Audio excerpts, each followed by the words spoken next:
This program is presented by the Sarawak Tourism Board. Sarawak, the gateway to Borneo. On this week's Hot List, fearful future. Will young protesters stay home next time after an acid attack on a political activist? Financially fit, other countries are suffering from the Iran conflict. Why is Indonesia doing so well? And love me tender. Do we make the top 10 list in the number of times we say, I love you?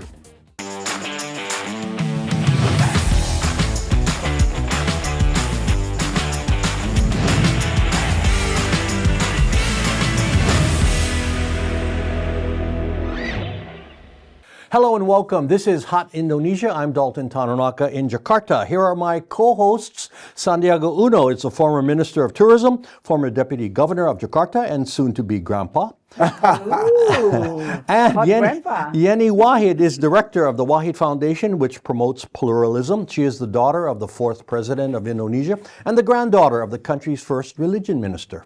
I didn't know that. Hot topic number 1, fearful future. Near midnight on March 12th, Andre Yunus was heading home in central Jakarta when 2 men on a motorbike pulled up and threw acid over him. Yunus is known as a human rights activist who has spoken against the rising role of the military in civilian matters. 4 suspects have been arrested, all from the military, and Andre and other activists are calling for a civilian trial. Now, Andre remains in the hospital in intensive care with at least 5 surgeries on his right eye alone. This was attempted murder, guys, and the kind of crime I thought that we were done with long ago. Yenny, this investigation needs to be quick and thorough and the punishment severe. Absolutely. And, this is not the first time that an acid attack happened on a government official who is trying to investigate serious crimes, corruption crimes usually. Novel Baswedan, for example, 9 years ago. I remember. But the perpetrators were only sentenced less than 2 years in jail. But this time, I think, there are things that I'm very heartened by the whole issue, Dalton. I agree completely. This needs to be thoroughly investigated. And this is also the spirit that President Prabowo actually made a statement about. He condemned the attack. He said that this is atrocious. This is even calling it a terrorist acts, barbaric acts. And so because of that, then 4 people now are already arrested. And not only that, but the head of the military intelligence agency also stepped down, which is unheard of in Indonesia's history. Not saying that he was directly involved, but he was taking responsibility. Well, he was not, we don't know, but you don't know whether he was directly involved. But 4 people from his unit is actually allegedly involved in this, which I thought, and then he stepped down because President Prabowo issued a very strong statement about this. I thought, wow, okay, so this is very good. And and on top of that, I think what I'm really, really happy about is also the civil society of Indonesia.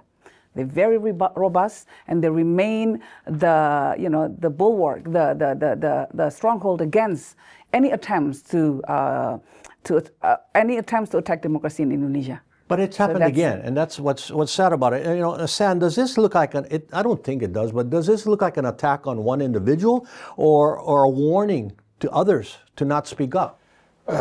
First of all, our thoughts and prayers with Andre Yunus and his family. This is very, very sad, completely unacceptable, and what President Prabowo said actually comfort a lot of people. He was very firm in saying that this is terrorism, could not be accepted in any circumstances, and therefore swift actions needs to be taken care. So that comfort many of the watchers, especially from the business community, because from the economic point of view, this is going to be a dent on the public trust. When the rule of law, this acid attack is equal to extreme violence, is a threat to public safety and democracy. So I would say that the public now awaits for transparent legal process. I think the civil society is now watching it very closely. And it is very important and very critical to maintain public trust. And answer to my question, Osan, this is not just against one guy because they didn't know him. Yeah. I don't think it was a warning from It is a warning. 4 guys from the military. This has to be a civilian trial, right? If the military, which they, Well, the police is now involved now. But unfortunately, they referred it to the military. They referred it back. because in our constitution, military personnel are indicted, investigated using military law. But given the pressure of the public now, I think I'm still having confidence that this is not going to be, hushed and then, shoved under the carpet. Something will be done about this. So even if it's military prosecutors, they might even be tougher because the public will be watching. Hopefully. But the public needs to watch the space and continues to put pressure. And it will be an open trial.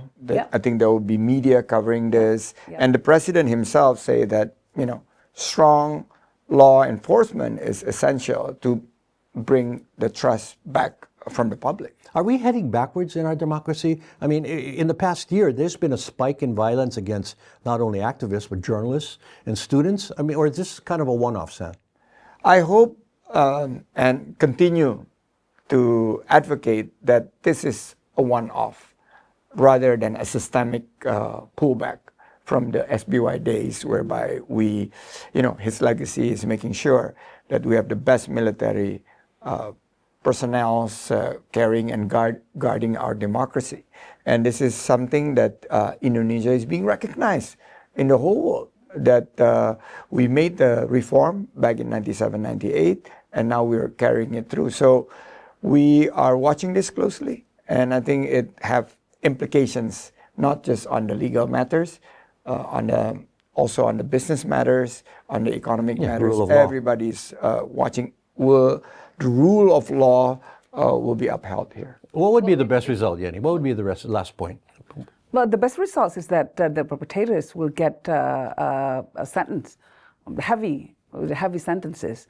So, but going back to your questions about our democracy, it feels sometimes that we're making 2 steps forward and 1 step backward, but yet we're still making progress. Net gain. Net gain still. Yeah. So I am still confident. We cannot guarantee that these kind of things will not happen again in the future. But what we can guarantee is that there will still be strong reactions against these kind of things, and that is the safeguards on democracy. We have to find how high up it goes. Because 4 guys, did they think of this themselves because they were mad at what he says? I don't think so. That's what the court needs to determine. Yes. And no matter how high up it goes, what President Prabowo said, no matter how high up it goes, we want to find out. And it should be independent. Just to close on this matter, we are on the right track, but we should be at a much faster speed on this issue. Absolutely. We're at a slower speed. Yeah, they got to fast track this case to give public the confidence or affirm what the president is saying. Okay, Hot Indo will continue shortly. Financially fit. How is Indonesia doing so well despite no end in Iran?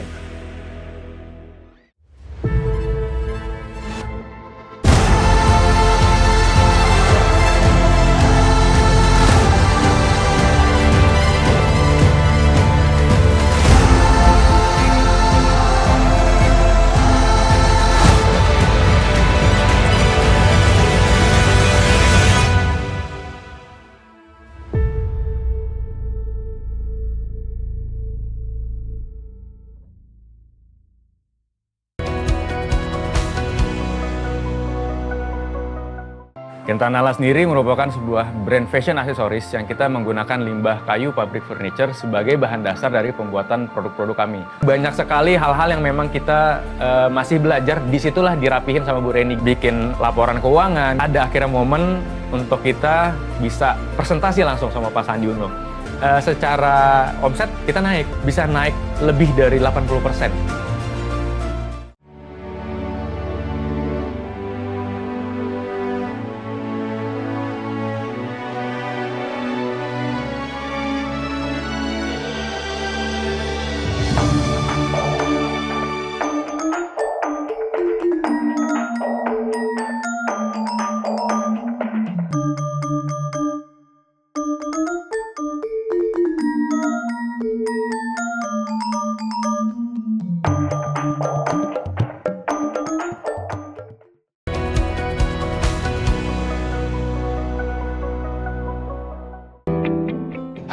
melihat bahwa masih banyak hewan peliharaan yang itu tuh masih menggunakan produk-produk manusia, dan aku menginisiasi Anima supaya bisa menghasilkan obat-obatan untuk hewan. Ikut program Indonesian itu di pertengahan tahun gitu. Waktu aku konsultasikan, mereka sangat mendukung gitu kan untuk bisa mengekspansi pasar ini ke luar Jabodetabek atau luar Jawa lah gitu kan.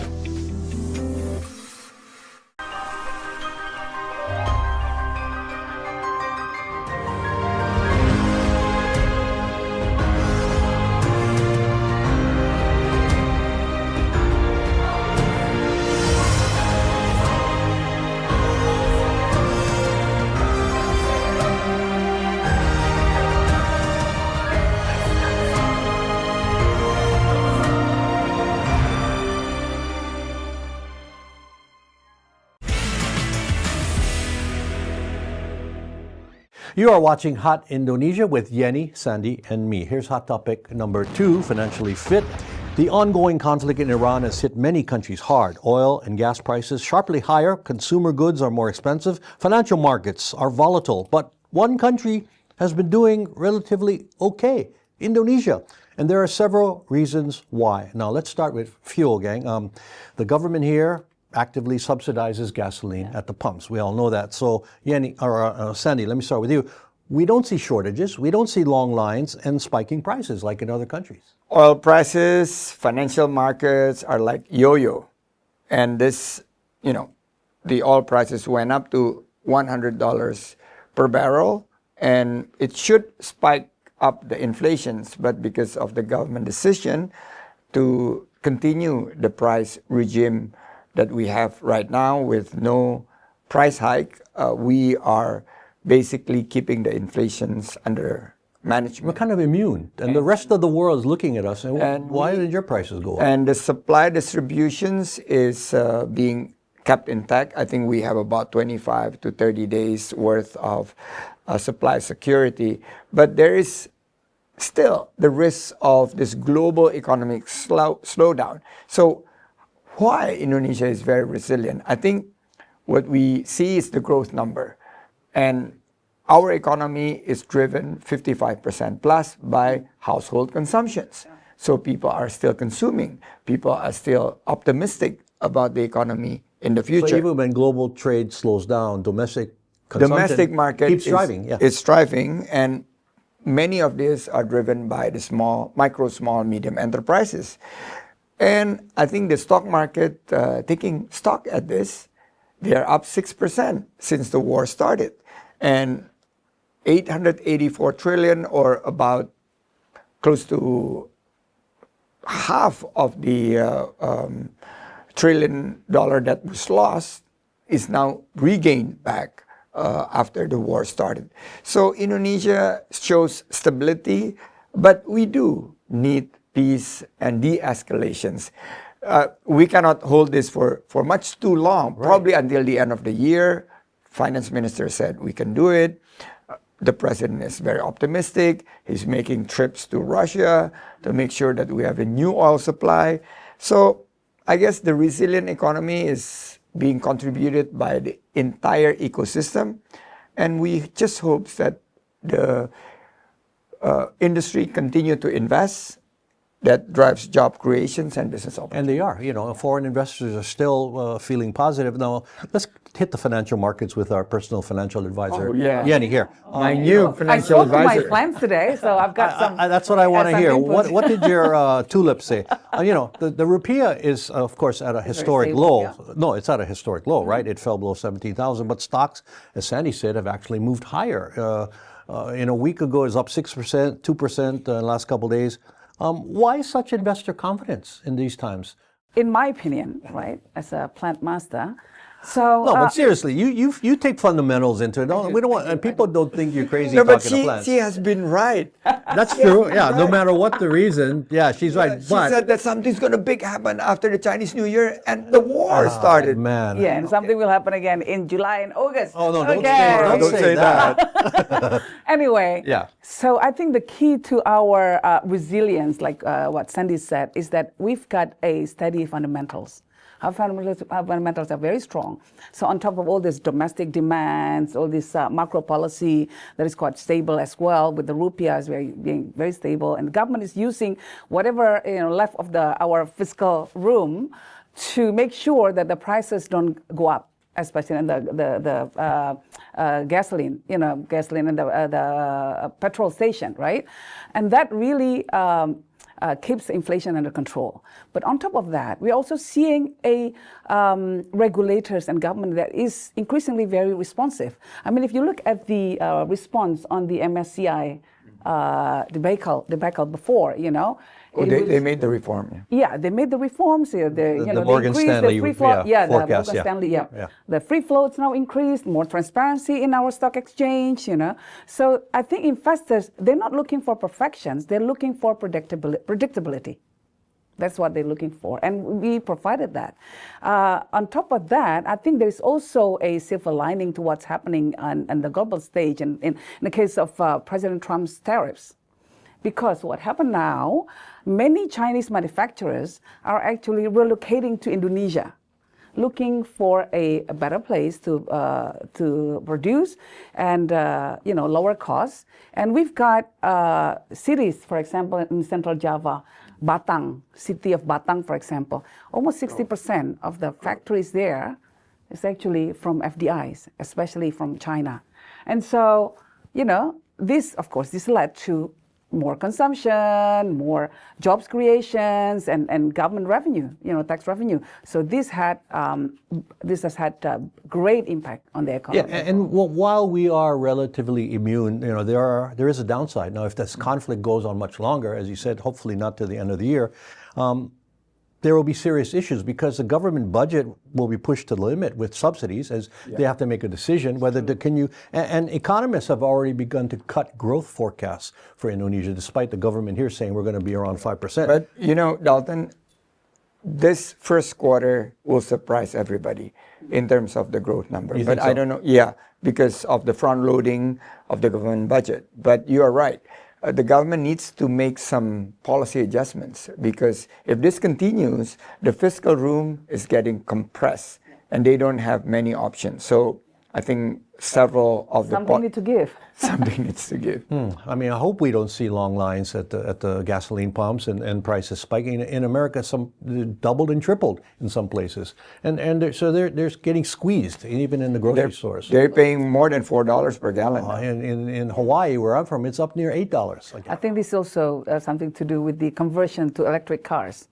And the electricity is subsidized. As we said, now is the time to get it to worry about gasoline. Yeah. Okay, when is your first purchase of an electric car? After the war, just make sure. Then the war is not going to end soon. Oh, don't say that. No. Did your plant say that, or did you say that? No. I have confidence that it'll end soon. I mean, to me, wiser and cooler heads will prevail. They have to. I mean, this whole Strait of Hormuz thing and patrolling and blockades, it's crazy talk. Okay, more Hot Indo is ahead. Love me tender. How often do you say I love you to anyone?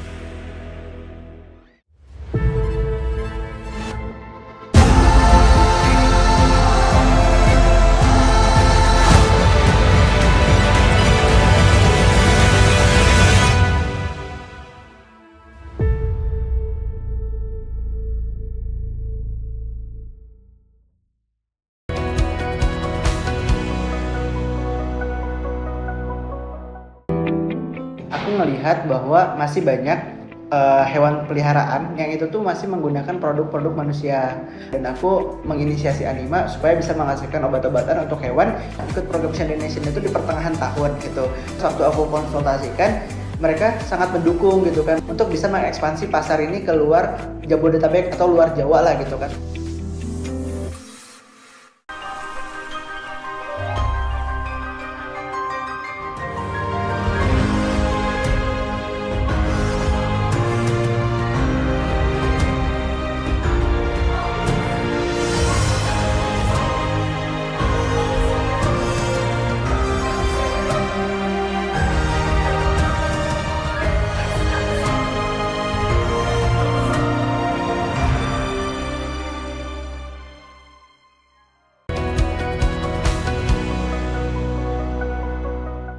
Quintanala sendiri merupakan sebuah brand fashion aksesoris yang kita menggunakan limbah kayu pabrik furniture sebagai bahan dasar dari pembuatan produk-produk kami. Banyak sekali hal-hal yang memang kita masih belajar, disitulah dirapihin sama Bu Reni. Bikin laporan keuangan, ada akhirnya momen untuk kita bisa presentasi langsung sama Pak Sandi Uno.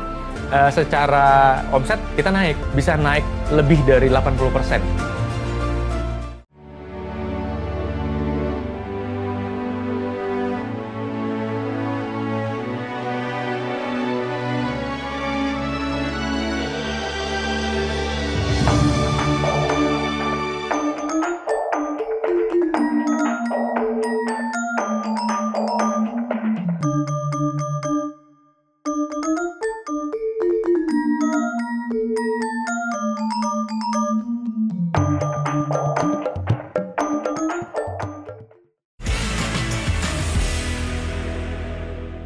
You are watching Hot Indonesia from Jakarta. Hot topic number 3, love me tender.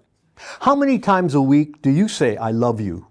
McCann World Group did some research on the subject of verbal affection and found that in Asia, the Philippines was number 1, averaging 17 times a week.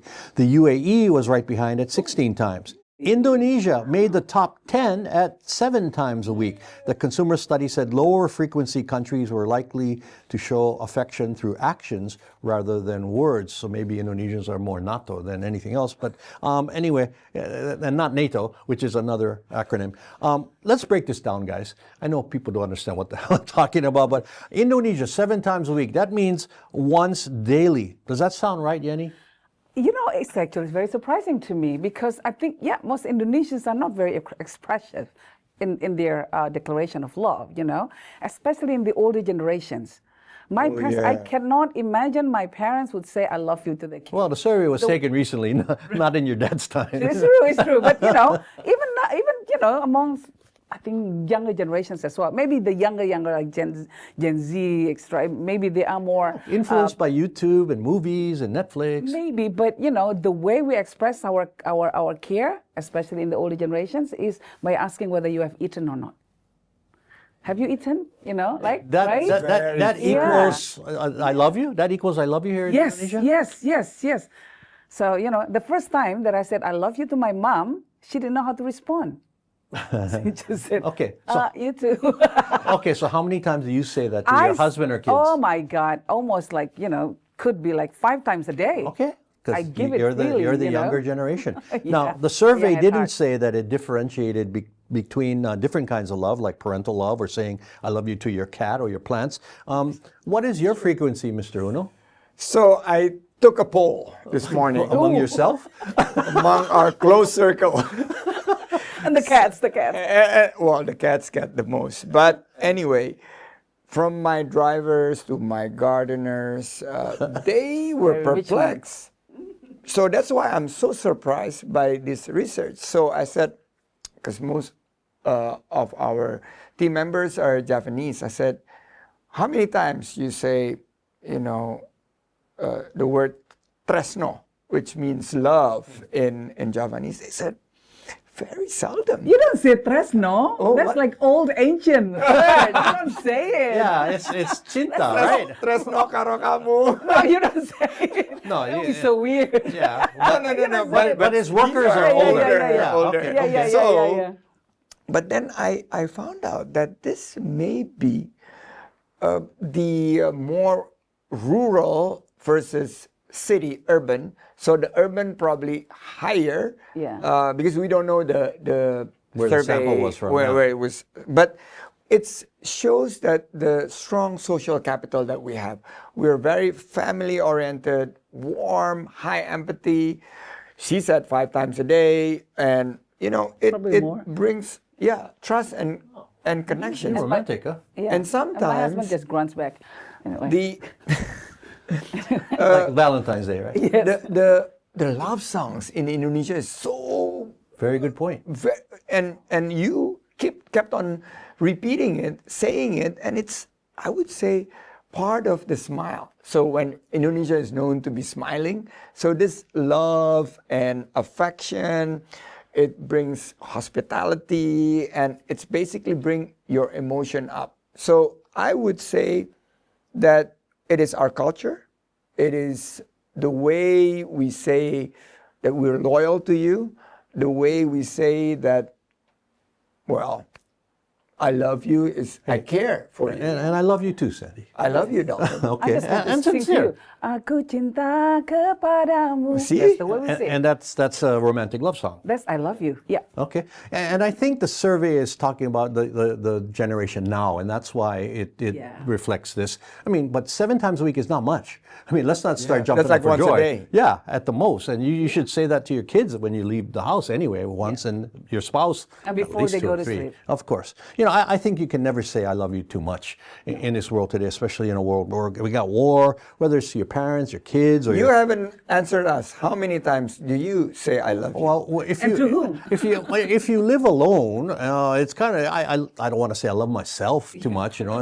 Maybe He says I twice- love you to himself. Twice a day I say to myself, and that's about it. But yeah, when I find a partner, then I will definitely be happy to say it because you know what? I'm not looking for somebody to love me. Well, I'm getting to romance stuff. Guys, But I'm let's looking. fix. I'm looking for somebody. Everyone is Bring looking I'm looking for somebody- someone to love, them. not someone to love. I'm looking for someone to love. No. To love you back is also. Okay, but doesn't that make kind of sense? You're looking for someone to love, not to. And No, we'll talk you're about. looking for both. Okay. Let's bring somebody for Yeah. Dalton to Okay, love. let's talk about. But before love. that, Dalton, you can say I love you to yourself, which I do. I do. I say that. It's a little I vain, say that but to my plants, and I say that to myself. You're looking in the mirror. love you, Yenny. Oh, don't say that.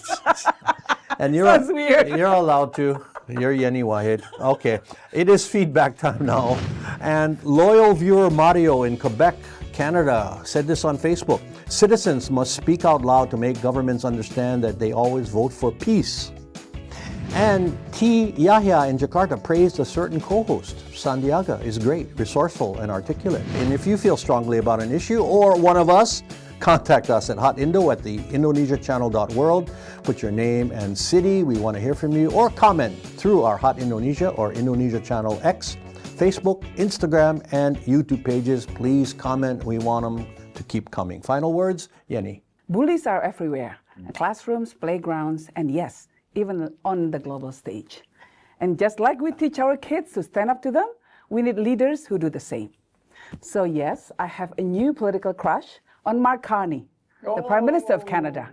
Calm, brave, and morally grounded. Exactly the kind of leadership the world needs right now. And on a different note, I'm Muslim. But when it comes to peace, I stand with Pope Leo. And so I hope you do too. Final words, Sandy.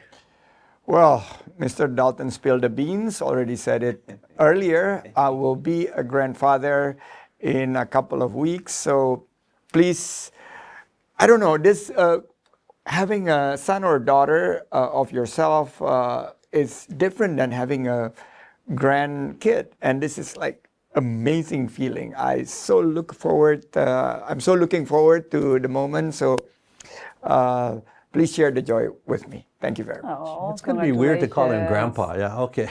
And my final words. President Prabowo has been a traveling man. He was in Russia and France this week alone, overall logging more than 30 overseas trips in his first year and a half in office. Now, there are critics who say he's not paying attention to the region or the home front. But you know what? I remember when his predecessor was criticized for exactly the opposite thing, that he never left Indonesia, that he sent surrogates abroad to attend important events. I prefer what the president is doing now. And why? There are many leaders here at home to take the role of leaders when he is abroad, but there is only one president to represent us in the world. And that is Hot Indonesia for this week. For Yenny Wahid and Grandpa Sandy Uno, I'm Dalton Tanonaka. See you again next time.